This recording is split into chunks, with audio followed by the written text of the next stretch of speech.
தருமபுரி மாவட்டம் பாப்பிரெட்டிப்பட்டி தொகுதியில் திமுக வேட்பாளர் பே. பழனியப்பன் தீவிர வாக்கு சேகரிப்பில் ஈடுபட்டு திமுகவின் நலத்திட்டங்கள் மற்றும் தேர்தல் வாக்குறுதிகளை பொதுமக்களிடம் விளக்கினார். முதலில் அம்பேத்கர் சிலைக்கு மாலை அணிவித்து மரியாதை செலுத்திவிட்டு பேசிய அவர், மாணவர்களுக்கு காலை உணவு திட்டம், மகளிர் உதவித்தொகை, மகளிர் இலவச பேருந்து வசதி உள்ளிட்ட பல்வேறு வாக்குறுதிகளை மக்களுக்காக திமுக நிறைவேற்றியதாக சுட்டிக்காட்டி வாக்கு சேகரிப்பில் ஈடுபட்டார். மேலும் தான் நல்லவனா கெட்டவனா என்பதை மக்களே தீர்மானித்து உதயசூரியன் சின்னத்திற்கு வாக்களிக்க வேண்டும் என்று கேட்டுக்கொண்டார்.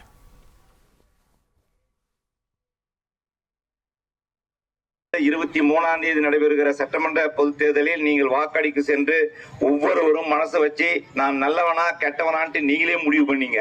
என் ஊர் மோளையானூர் தான். நீங்க சொன்னீங்கன்னா நானும் வந்துருவேன், அதே போல நீயும் வந்துருவீங்க.